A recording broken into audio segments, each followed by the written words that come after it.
And then he also went on to say, yes, I was affiliated with Al-Qaeda, but it's much like you guys being affiliated with Russia. It was interesting to me knowing how he went through the history. He said, it's much like you guys being affiliated with Russia and China and World War II, and look where you're at today. Sometimes in war, when we're fighting for our country, I left Iraq and came back and fought for Syria because that's my home.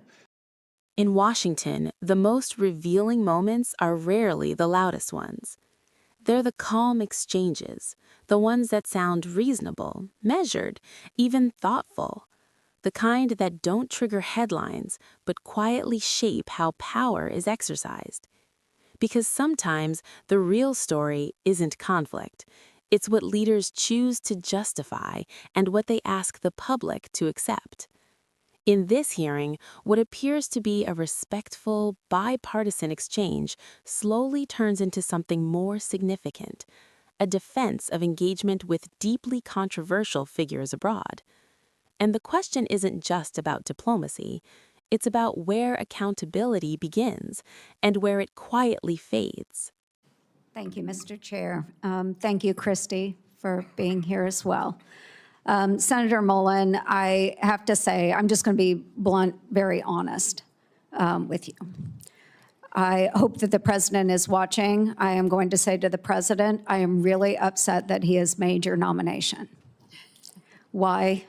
Because I will be losing from the Senate one of the best friends that I have here, truly. But in that same accord, I am so grateful to the president for making your nomination to Department of Homeland Security. So we've had a lot of discussion here. I know, just as Senator Fetterman said, there are a lot of differences and opinions on the politics surrounding DHS. And Senator Fetterman mentioned that he grieves for all of those that we have lost. Those protesters, we grieve the loss of young women, young men that we have seen at the hands of those that have migrated illegally into the United States of America. We grieve them all, and I think we can acknowledge that, and it's important that we do that. We're in really trying times right now, and one of the things that I want to focus on right now is the bipartisanship that you have had with so many members in the House, in the Senate, the relationships that you have outside of this body, because I think it's really important, because we get in the political fights all the time, and we're all trying to score points back and forth. Bipartisanship is not very sexy, but I think we need a lot more of it. So Josh Gottheimer was here today. I respect him so much. And the fact that you remain friends today is incredibly important. I noticed you also gave Joe Kennedy a shout out. So I sent him a picture I took of you from the dais because I know Joe really well as well. There are so many relationships that we have in this body, and I wish more people would see that we have those relationships, we carry them in our hearts. It means we're better people because we open our minds to listen. And to that point, I want to thank you, Mr. O'Brien, for being here as well. Because what started out as a very big difference between you and Mr. O'Brien, you found a way to both of you come together to share thoughts and ideas and turn something really good out of that discourse. And I think more people need to learn how to do that. And so to all my friends sitting here in the dais and those that are watching, is that this is how America works, where we're able to take differences and come together and not just shout at one another, but come together and figure out a way forward. That's what makes this country such an incredibly brilliant country, is that we can recognize those differences. So I want to talk a little bit about a trip that we took last year. So many folks know that you serve on armed services, I serve on armed services. We do congressional delegation visits. And a little over a year ago, or about a year ago, Senator Mullin led a congressional delegation visit into a country that had not been visited by an official delegation trip in 15 years. Along on that trip, I was also there. Chairman Smith was on this trip as well as Democrat Jimmy Panetta of California. We went to Syria.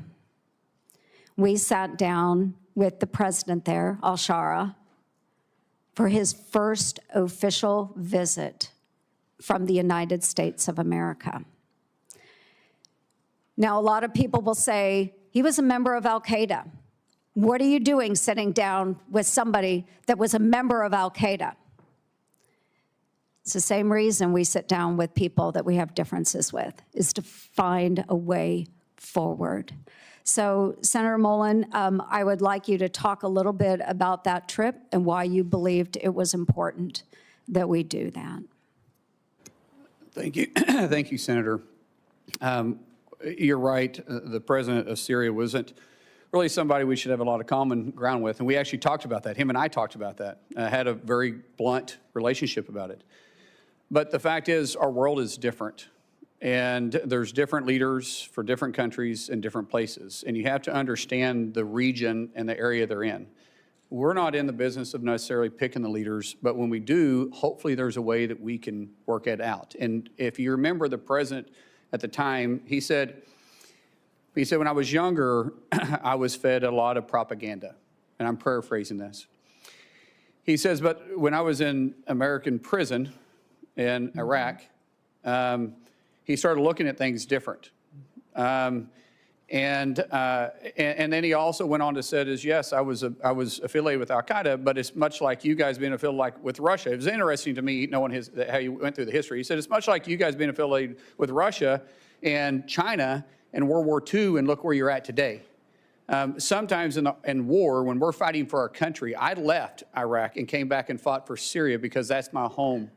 We have the most diverse population in the history of the world in Damascus. And I don't want the foreign influence. And after I got out, I realized my fight is for my country, not for this necessarily organization, but for me to get resources, for me to get fighters, for me to be able to fight for my country. And hopefully, even though he said I never planned on being president of the country. I was just wanting to get my home back. I find myself here. And he was very open. He says, I have made mistakes. And I said, I've made mistakes too. And I said, we're not perfect, but if we can work together to be a trust but verified, he says, I want a relationship with the United States. Mm-hmm. I want to have that relationship. That's not common for somebody with al-Qaeda ties. That's somebody that says, yes, my past is my past, but I'm looking to the future. And I think we all have past. In past, we can learn from. We learn from successes and failures in our past. But if we can grab the past that we made a mistake on and say, yeah, that's a mistake, I'm not going to make it again, that's a lesson. That's where wisdom comes from. If you can also learn from your successes, then that's also where wisdom comes from, and that's considered someone that has the potential to be a leader.